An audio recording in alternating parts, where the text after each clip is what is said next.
Local support for News 6 has been provided by the Northwest Ohio Educational Technology Foundation, Bowling Green State University, and the members of WBGU-TV. Hi! We're the 6th grade class from St. Mary's School in Van Wert, home of the Royals. Welcome to News 6!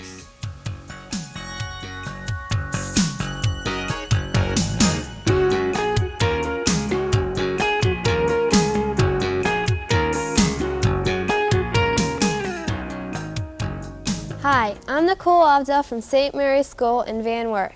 Welcome to News 6. With today's first story, here's Dick Van Osdal. 67 years ago in Van Wert, a new school opened. Today, more than 350 students have been enrolled in this school. What makes this school special? Aaron Wasserman brings News 6's story.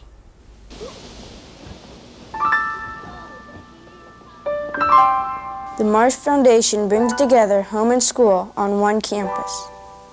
What is the Marsh Foundation and how did it begin?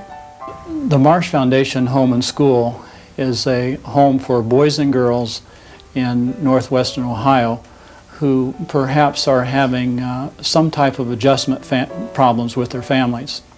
It began with the writing of the last will and testament by Mr. George Hayden Marsh, who wrote this last will November 26, 1919. What kind of activities do the children do while staying here? On grounds we have a tennis court and we have a horse riding club that the children are involved with. We have chickens that we use for eggs. We have sheep. Children are also involved in their local church or their school activities such as swing choir or band or athletics, cross-country, wrestling, basketball, baseball. Could you tell us a little bit about the Marsh Homestead? The Marsh Foundation Homestead was built in 1865. The bricks were formed by hand by digging clay out of the ground just to the north of the homestead and firing them. The Marsh Homestead is registered in the National Registry of Historic Places, and I think one of the unique pieces of furniture is a music box, which was an early version, I think, of the disc. How do you think the foundation is helping the community? The way that we are helping the community at this time is we are providing a program called Family Clarification. If there would be adjustment problems within a family, and if it would be necessary for a child to live apart from his family, Marsh Foundation can provide that service.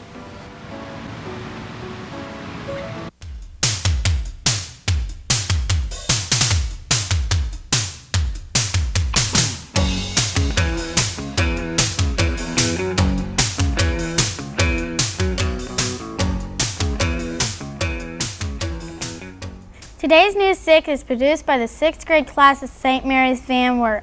Van Wert is located about 35 miles northwest of Lima.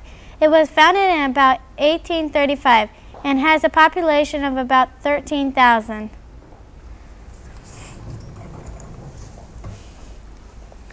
Hidden treasures seem to be resurfacing in the Delphus Canal. Emily Ager and News 6 put on their wetsuits to dive into the story.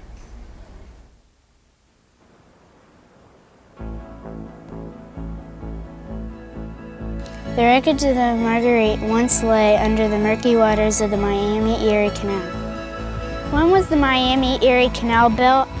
Miami-Erie Canal started to be built in 1832 with the Miami section from Cincinnati to Dayton. The section we're on right now here in Delphus is the Miami Extension Canal, which extended from Dayton to Junction, Ohio. What is the Marguerite and how did it sink?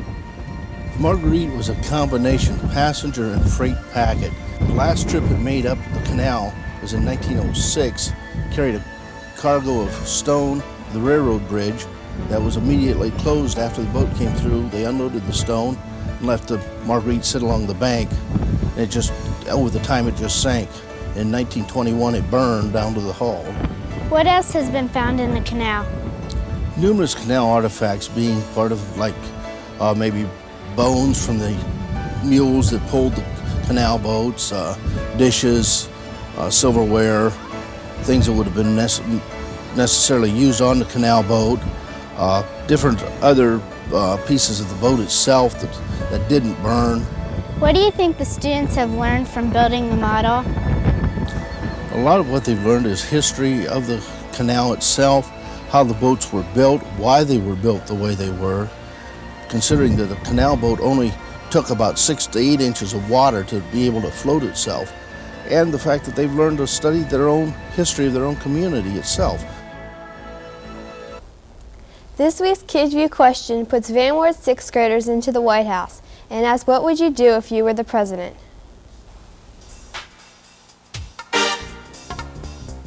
Hi, I'm John Perkansky reporting for Kids View. Today's Kids View question is, what would you do if you're President of the United States? If I was the President of the United States, I would try lowering the gas prices. If I was the President of the United States, I'd try to stop people from using illegal drugs. If I was the President of the United States, I would want to prevent water pollution. Sewing machines were humming recently as 6th graders and their families made a quilt, not to keep them warm, but to show family togetherness. Nat Ryanmeyer threads the story for News 6. Kids and their families took threads and needles to stitch together a patchwork quilt. How did the quilt project start?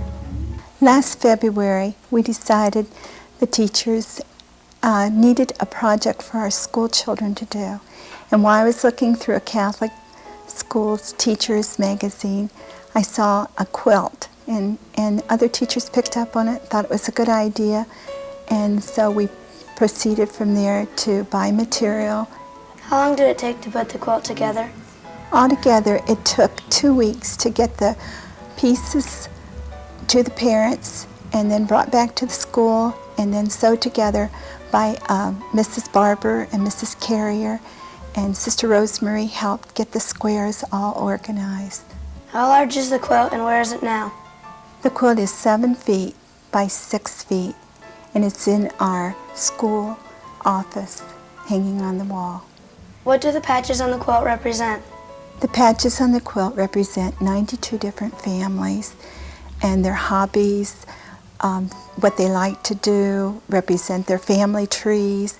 There's a patch for the principal, patch for our parish secretary, patch for our school secretary. Why did the school make the quilt?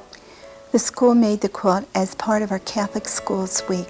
We wanted something to represent all the parish school children here at St. Mary's. And we felt that by sending a piece that was 8-inch by 8-inch material home with each child, the family could show something that was important to them. That's all for this week's show. Join us next week when Eden Northwest visits News 6.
Local support for News 6 has been provided by the Northwest Ohio Educational Technology Foundation, Bowling Green State University, and the members of WBGU-TV.